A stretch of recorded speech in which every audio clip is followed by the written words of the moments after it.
It's like July. It's not even time for kids to start thinking about school, but we are, right?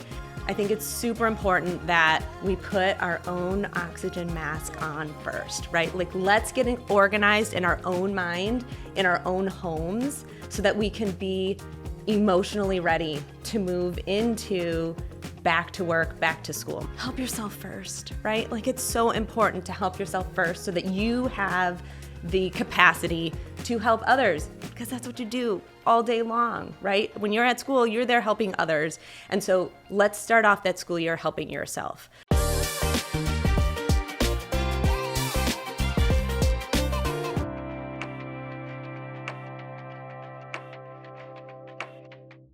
So it's that time of year where back to school campaigns are popping on the television. And I don't know about you, Lisa, but I feel like that can be really triggering. We kind of are moving from summertime back into the grind. How can we get over the stress of starting a new school year and really preparing ourselves to launch into that new year feeling prepared and ready to go?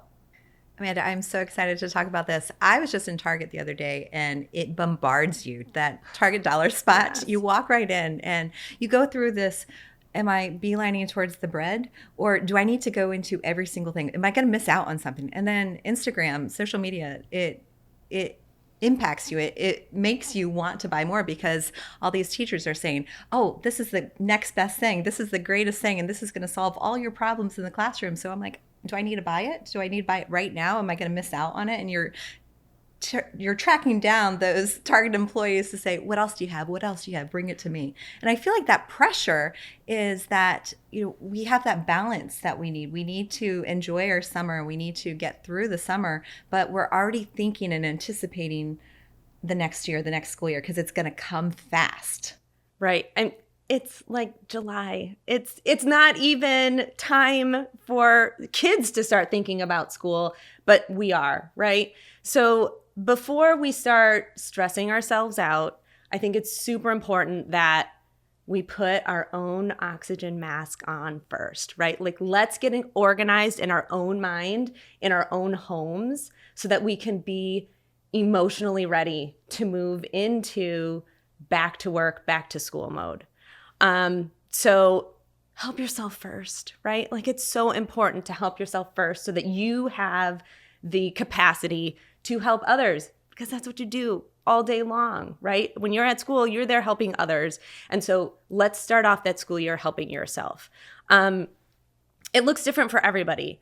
I don't know about you, but for me, one of the things that I need to do is be super intentional about how I'm going to operate, how I'm going to schedule my day, how I just think about things in my life. Yes, that calendar. Yes. Calendars are so important. Oh my God. Like, I'm not really good at making lists. Like, I am not a list maker. Oh, I'm a list maker. I'm totally a list maker.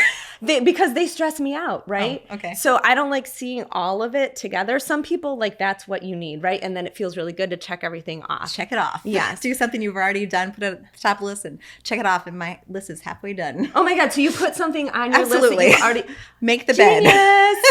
Check. I have already been successful today. I woke up. Yes. I love it. I love it. Maybe that's could help me move into the to-do list space. For me, what I like to do is, so that I'm not seeing it all in one big space, I put it on my calendar and I make tasks over the course of days that kind of pop up and it's like, hey, you got to do this today. And then maybe there's 3 things that you have to do today. So I kind of space it out, and that's my way of chunking things, right? Like saying, I know I have to get a lot done this week, but I can't look at it all at once. It's overwhelming. So have a task pop up. I'll get a little chime on my phone like, hey, today you got to, organize your files from last year. Okay. All right, I can do that. That's just one thing that I'm looking at. I can make that happen today.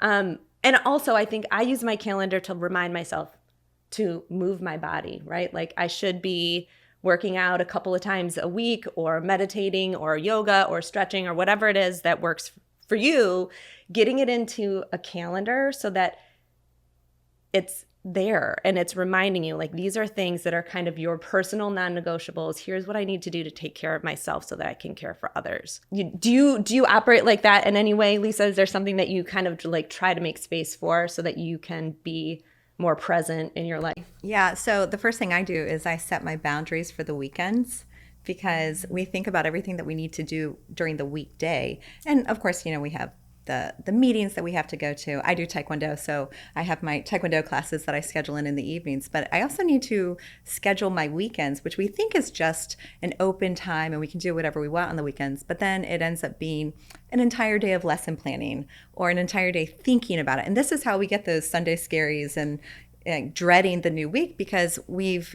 eaten our weekend with planning and prepping for the classroom. So I set in those boundary times and I say, just like a work day, if my day is going to cut off at 4 o'clock, my day is cutting off at 4 o'clock on Sunday as well.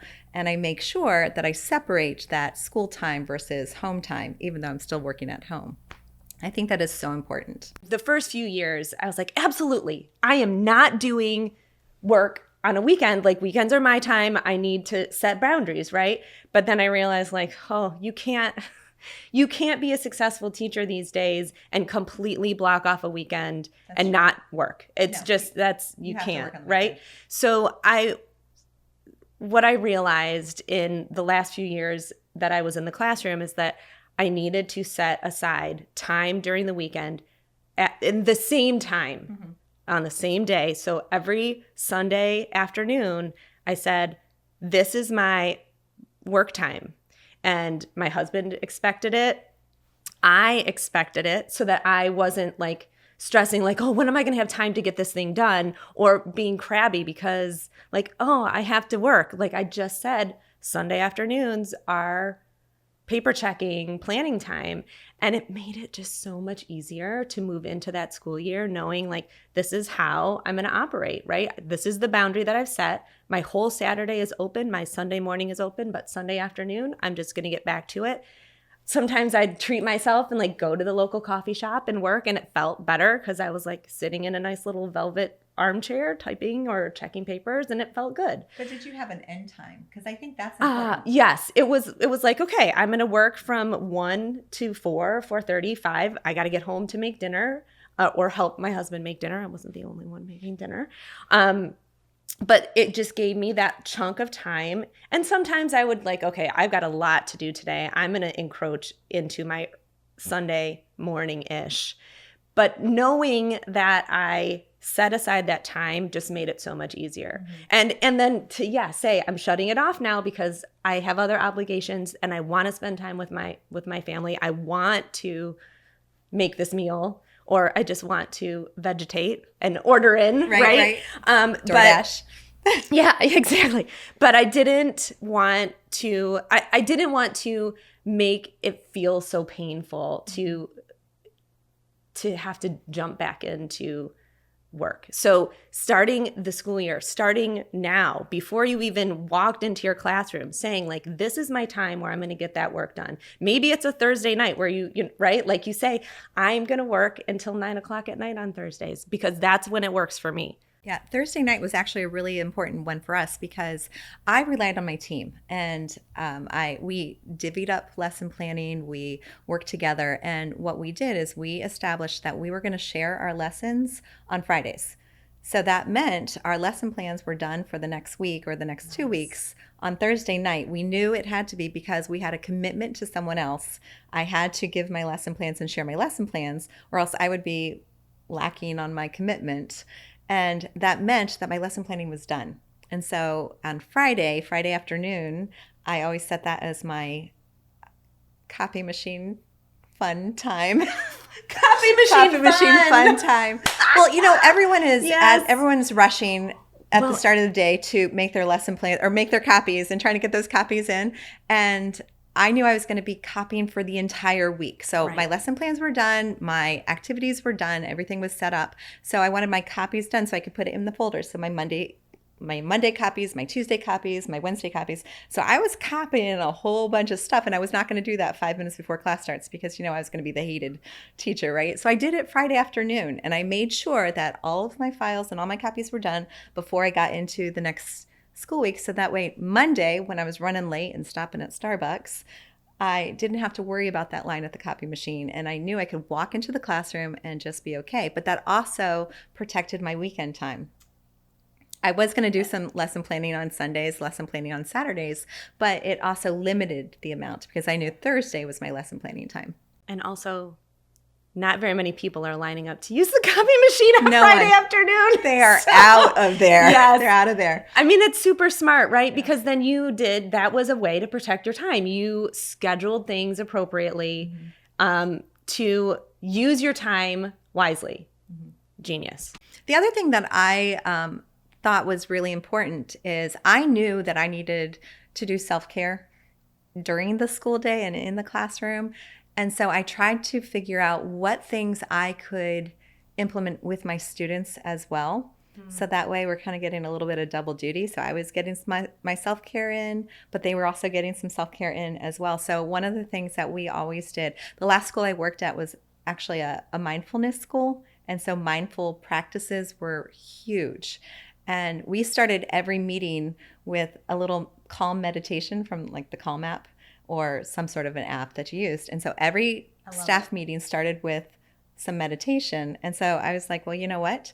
We're going to start classroom with meditation. And so the kids got in, and this was my time to take 2 minutes to calm down and de-stress. And that made the day start well for them, but it was also my self-care. So when I think about the summer, when I'm planning for the next school year, I'm saying, what can I add in? I can add in a little bit of storybook yoga. I can add in, we did corpse pose at the end of the day because it was wonderful to just sit back and lay down and de-stress. And you were teaching kids how to transition. Yes. Right? In healthy ways. You're not just like scattering from one thing to the next. And it gives every student that chance to, including yourself, right? Because we're all students, that chance to just transition a little bit more gracefully. And like you said, intentionally. Yes, yes. So planning it in, making sure it was there. So that way,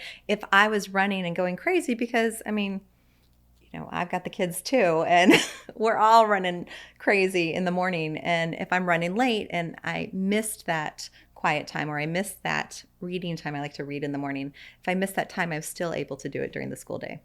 So that leads me to the next piece that I think is really important when we're setting expectations for ourselves. We're being intentional about how we're going to operate in the next school year.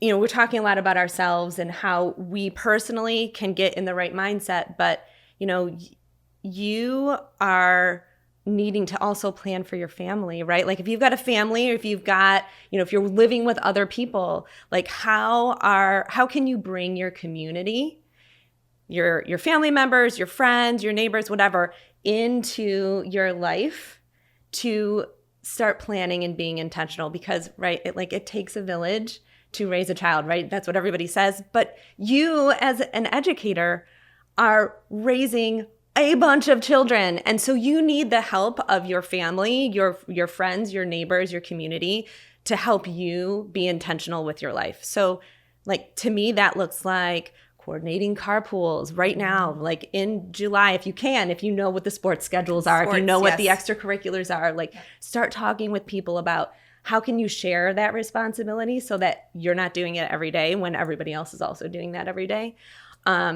Meal planning. For me, that's the meal planning because I feel like I'm the main chef in the house. Chef Lisa. Yes. And the thing is, you know, my husband's great. He helps out as much as he can, but he'll admit he's not creative when it comes to looking at the pantry that I haven't done the grocery shopping for and just pulling something out and making a meal. So what I've done is I've set in, number one, we have an extra freezer and I do freezer cooking. So even if it's like raw meats and vegetables that it's marinating, then you can throw on the it grill. In, right? Yeah. However, or the meal kits that comes. We know a box comes and we separate everything together and say, okay, these are the meals. And you can just pull out a baggie and say, okay, we're having meatballs. It looks like we're having today. Right. But anyone can do that. So if I'm running late, I can just say, you're in charge of dinner tonight. But it's not stressful for him, or one of the kids can do it as well. Absolutely. I mean, once you have kids who are in upper elementary and beyond, they can be involved in this too, right? Like you can say like, okay, this Saturday we are meal prepping. We're going to make 3 weeks of meals, and I need you to chop the carrots, right? And I need you to brown the meat. And so that it's not just you. You're planning this intentionally, bringing in the community, whatever your community looks like, as best as you can to help you serve all of these children that you're going to serve over the course of the school year. Especially those first couple weeks, because we are exhausted. Oh my God. In Austin. Oh my in August. I mean, it's exhausting because I feel like everything falls on me. I have to set up the classroom. I have to make it great. This is going to be the great year for these students, and it's all on me. And then I think, well, there's that balance, because you can either be a great teacher or a great mother or a great wife or a great friend, but you can't do it all at the same time. And this is where you really need to rely on other people. Even if you don't have a huge family or a huge support network, there are things that you can do. I can say I have one of my children plays football, which is a time commitment. Football, wrestling, hockey, all those time commitments. And there are times where I just cannot be every place at once. And my husband has a longer commute, so he's not doing all the pickups.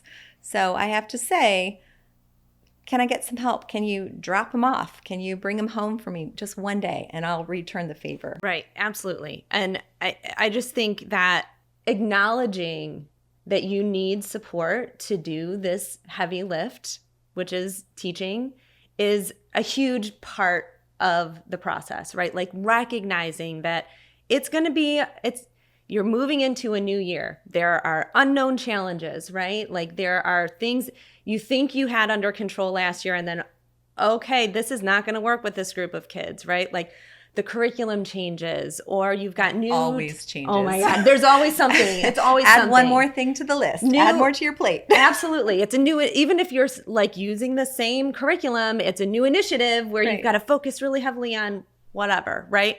So there are always going to be changes. There are always going to be things that, make you feel anxious, even if you've been doing this for a really long time. And so like feeling nervous and stressed is actually a sign that you are anticipating personal change and growth, right? That's actually really good. If you are going into the school year like, yep, I got this. I mean, great for you. That feels wonderful. But also like maybe there's a place where you can push yourself and challenge yourself. And I think that is a very rare teacher that's going into the school year feeling like, I'm good to go. Right? Like if you are like most teachers, even if you're super excited and ready to walk in and meet your students and you feel like, yes, I know what I'm doing, there are still those butterflies. There's still that, ooh, 100%. I don't know what I'm going to do. Like, I don't know what's going to happen. Like, get those first day jitters yes. too.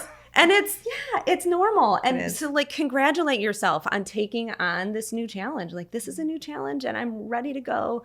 It's okay that I'm nervous. There are things that I can do to prepare myself so that I'm not anxious. I'm not anxiety ridden. Right. But, those butterflies are okay. But also thinking about that in terms of you're making changes. You're making a lot of changes, but we don't have to make all those changes all at the same time. Oh my goodness. I always felt like this is a new year. I'm starting off with 1, 2, 3, 4, 5 new things.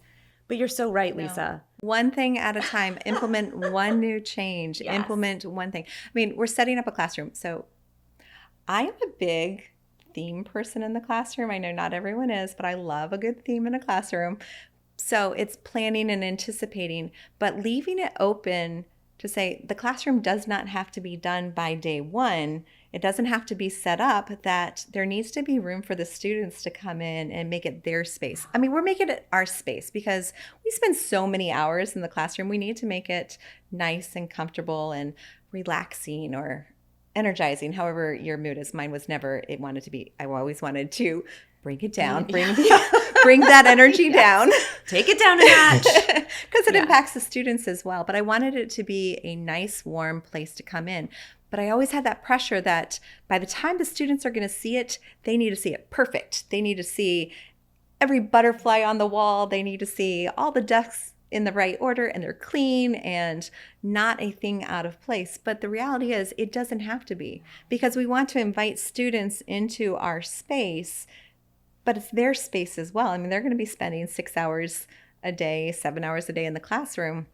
So they need to make it their own. You know, maybe their bodies are bigger and the desks that we thought were a nice grouping was not a nice grouping. They need to come in and live with us. And so if we think about, yes, we can plan so much, make some changes and put in some new centers or stations or zones in the classroom, but also welcome the students in and say, what do you want to see in the classroom? How would you like to see it? Now, of course, they're not changing the colors because I got my colors. Your theme colors. I got my colors. I've set the colors. But within it, they need to have their space as well, too. So thinking that it's an ongoing process and not just all done by the first week of school. It doesn't have to be Instagram worthy when your students walk in the classroom. I mean, I feel like there are definitely teachers out there that is a goal. And if that is like your space, like if that's where you find your joy, then for sure, like go there, right? Making sure to remember that you're bringing students in too and that they're informing some of those decisions. But like in our age of social media, it's so easy to get caught up with like, oh my God, I just saw this teacher's classroom and it's just amazing and it's so engaging and like, you know, they spent a ton of money or they didn't spend a ton of money and it still looks fantastic, right? That is not what your students need. They need calm or engaging. Mm-hmm. They need safe. They need clean. They need, respectful space. Organized. Yeah, organized. Because you do want to start off the year with those clear expectations that everything has a place and we put it away, because that actually is going to help you throughout the year. Because how much time do you spend cleaning up the classroom after your students?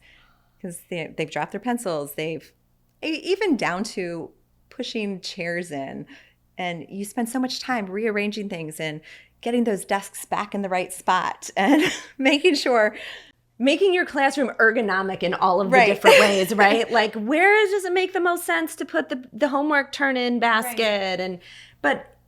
So like planning those things will make it easier on you throughout the school year. So that way you're not spending the time cleaning up after them. I mean, I always said that, I'm your teacher. I'm not your mother. I don't clean up after my own children, so I'm not going to clean up after you. So y'all need to clean up yourself as well. But teaching them, because that's another learning experience that they don't know. Sometimes they don't have places to put their things at home, or they have parents that will clean up for them or help them because they're not really good at organizing. But in my classroom, you're going to have a spot for your papers. You're going to have a spot for your books. And this is the procedure to put your books away. So I'm not reorganizing that dang library every week. So that's a great question. How did you organize your library? Oh, my gosh. This is a whole other conversation. I know. But did you color code? Did you theme? What did you do? I had my students organize it. Yep. I had informed. Thousands of books in my classroom because it's so important to read. In every grade level I taught thousands of books in my classroom, and I had my students organize it. Granted, when I taught kindergarten, that wasn't as great. But having them take ownership of the classroom, that was one less task that I had to do. And I gave them buckets and I had colors and I had labels. But it's a great learning experience to say, identify all the books that had to do with animals and they could put it in a pile, or have all the books that were about transportation and they could put it in a pile, and then we'd put it in buckets. And I was big on buckets because it's easier to throw things back into a bucket than just on a shelf. Because honestly, if it was on a shelf, I'm that type A person that it needs to be organized. It needs to be level. Ooh, we got too many up and down on the book. So I needed to redo it. But if the students took ownership of it, that was, again, one more task off of my plate that they could take care of. And it probably made more sense to them, right? If they were like, this is the way it should go, it was easier to put them back where they thought they should go. Well, and not only that, they saw it. Because that's another thing that we do is we hide all the mess from the students. We take that pressure on us because we want it to be perfect, the Pinterest perfect, the Instagram ready. But when we take away the mess, the students don't see things. So they're not seeing the posters on your wall. They're not seeing the binders of organization that you had, but they're also not seeing your books. So when you pull the books off the shelf, let them clean it up, let them see the books, they'll say, oh my gosh, I didn't even realize what it's an almanac. I didn't realize we had these sports books. I didn't realize you have this. Or I read this book at the library and I love this. You have the whole series? This is amazing. So then they can participate in the classroom. And again, all these little things seem redundant or basic. I mean, having the kids organize your library. But the reality is we want the kids to participate in the classroom and what they can be in control of, what they can take care of. And yes, we have to let go of some of that control.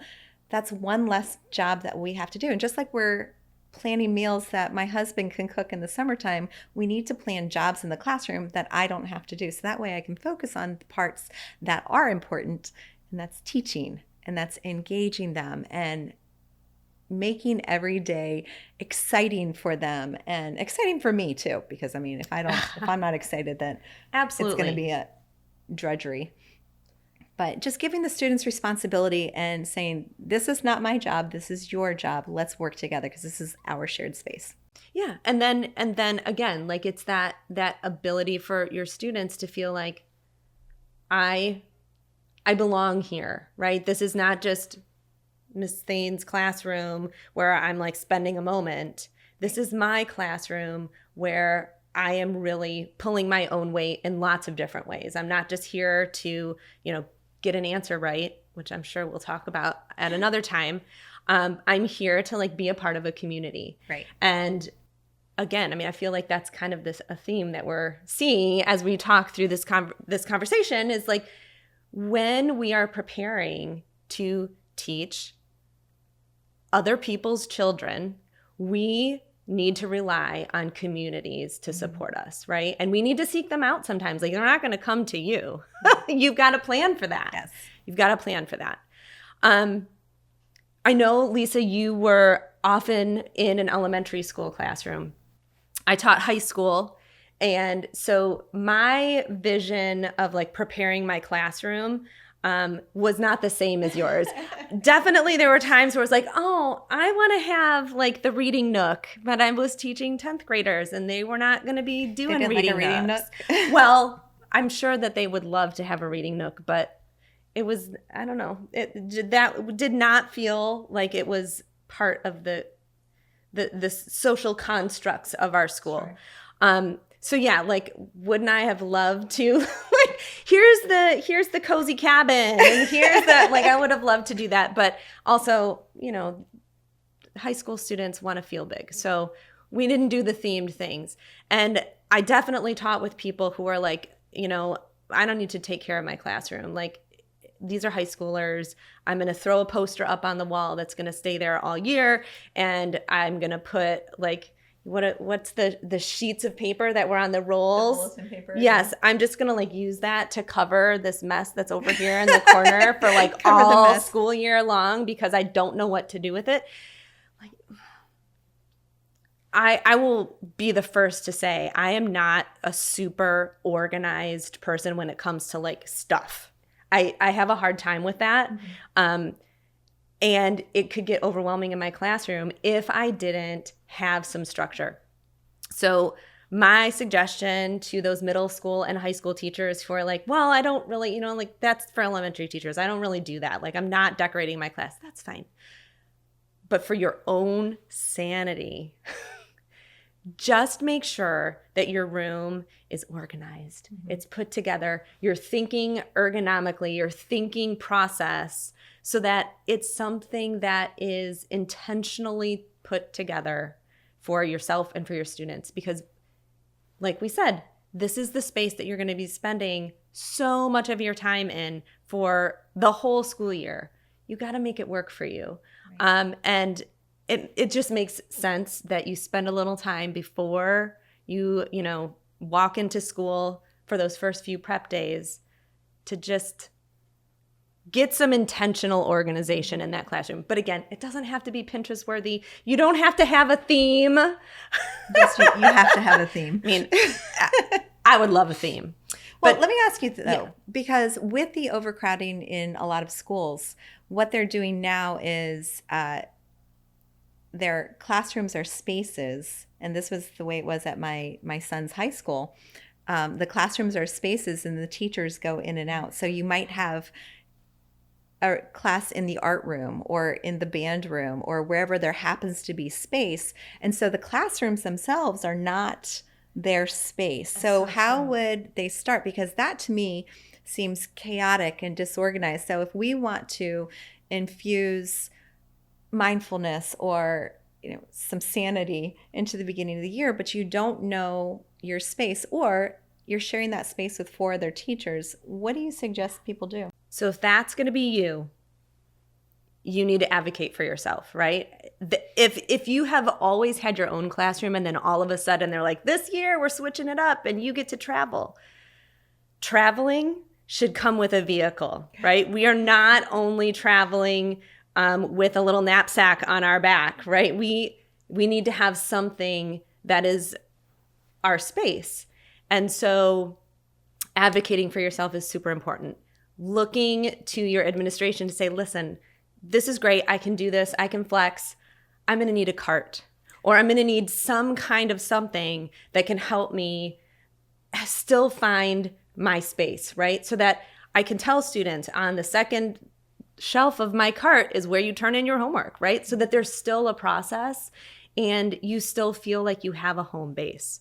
So advocating for yourself is a huge piece of starting to feel a little bit more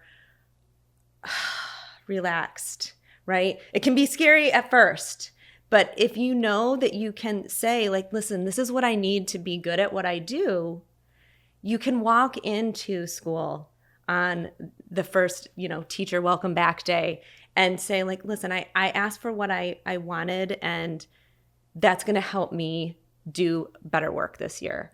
Mm-hmm. And it just does. It's something that we have to practice. It's something that we need to sometimes kind of work ourselves up to get to. But it's so important to planning intentionally and giving yourself that space to say, I can't do this all on my own. I need support. So I'm 100% behind. Classrooms are not always going to be for you. They're not always going to be your own dedicated space, but there has to be something that's going to support you to make it work. I would say also, I had a year or a couple years, even in elementary school, where I was a teacher a la carte, where instead of having the students switch classes, the teachers had to switch classrooms. And it was back in the day where we had big TVs, because I was the science teacher and I had to put all of my supplies on the TV cart and trudge down the hallway with my rolling TV going down. But one of the things that I think is really important, and this is something that I didn't do, so sharing a little bit of experience, was I wasn't communicating with the other teachers that we were all rolling, and they had done this for years, and I was new to the team. I was also new to the building. And there was a big thing that I had missed because I hadn't communicated. Our county had delivered science kits, and so I'd get the box of microscopes and I'd set them up.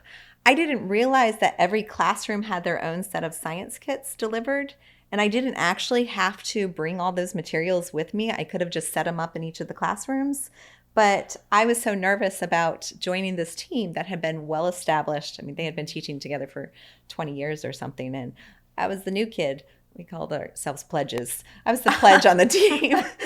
And if I had just said, hey, I'm struggling with this. I don't know how to set up 30 microscopes and set up all the cover slips and slides and everything and bring it to another classroom. This is taking up so much time. If I had just communicated my needs to the rest of the team and felt comfortable about saying, what do you do? how do you do this? How have you done this for so many years and it's been successful? I think that would have saved me a lot of stress. And I think that's an important thing to do is if you don't know how to do something, admitting you don't know how to do something and reaching out to other people for help. And that's visiting other classrooms, visiting other teachers that are doing maybe not even the same subject area, but someone who is doing the same thing, or, you know, if it's another first grade classroom or another teacher with a cart, how do they organize their cart? What works for them? And talking to them. And teachers, believe it or not, are pretty open to getting advice from, or giving advice, not necessarily getting advice, but giving advice. That's what I was about to say. I feel like sometimes at least I did, I felt like I needed to know already, and that it wasn't okay to not know. Yeah. Having to be the expert yes, right away. Right. Even as a first-year teacher, how are you going to be an expert when you've not seen this? Or sure. Moving districts, because if you're teaching, I mean, I'm certified to teach in Virginia and New Mexico and Tennessee. The way they do things are so different. So even if you've been teaching for 15 years and you go to a different district or you go to a different state, it's going to be different. And what I thought was normal and standard process is not going to be. So getting those mentors, even as a 15-year teacher or a 20-year teacher, getting a mentor, that's someone who knows the ropes in that building. So if it's not already set up for you, right? If you're not a first-year teacher and you've been paired with some mentor, but maybe you're a fifth-year teacher and you're just feeling like you need some additional support in something, right? Or maybe you're a 20th year teacher and you're like, I'm trying something new here. You don't have to be the expert.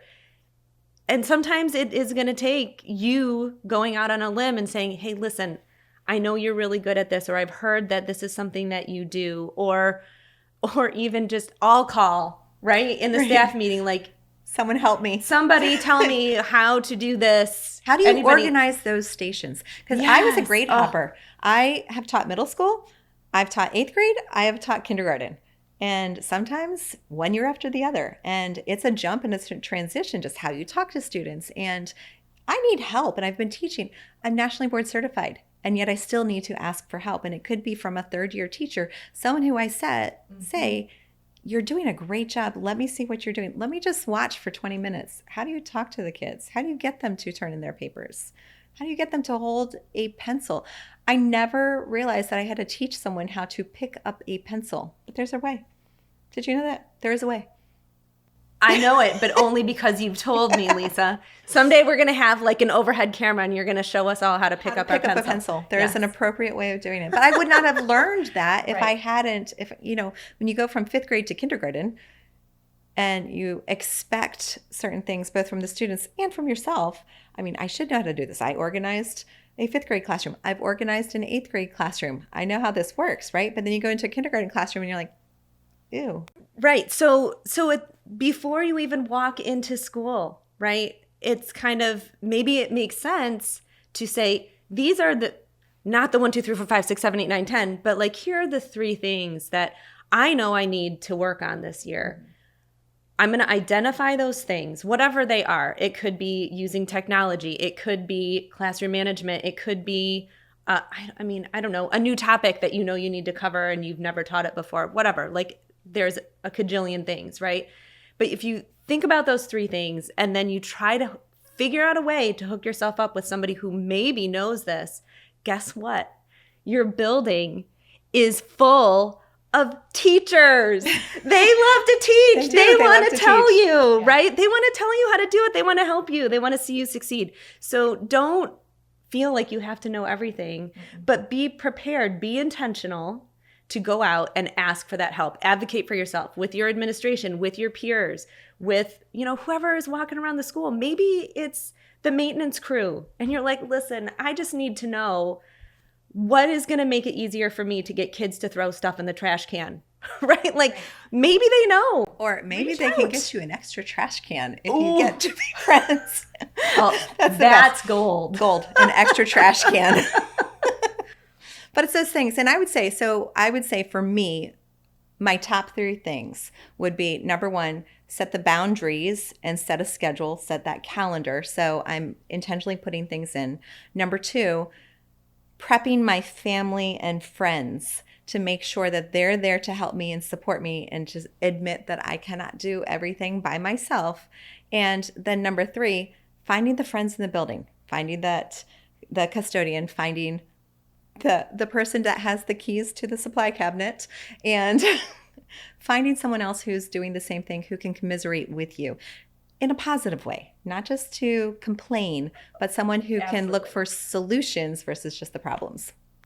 I will add one more thing. Okay. Walking in, congratulating yourself, saying, I'm taking on a new challenge this year. I'm proud of myself. I know that I'm feeling nervous, but it's only because I'm growing. Absolutely. That was excellent. Yeah. Thank you, Lisa. I feel like if I had had this chat when I was in school teaching, I think I would have launched into a new school year so much more confident and like feeling like this is how I do this. Nobody gets training in teacher college on how to prepare your own self for going back to school. Yeah. But you know what? This is time to start now. Absolutely. So thank you all for listening to our first episode of Education Uncharted, a Propello podcast. Please hit that subscribe button and make sure that you never miss another gold episode. No, it's going to be awesome. We're going to have so much fun here. Do you like what we shared today? We would love to hear from you. Please consider giving us a rating, leaving a comment, sharing with other education trailblazers, just like you. So until next time, I'm Amanda. And I'm Lisa.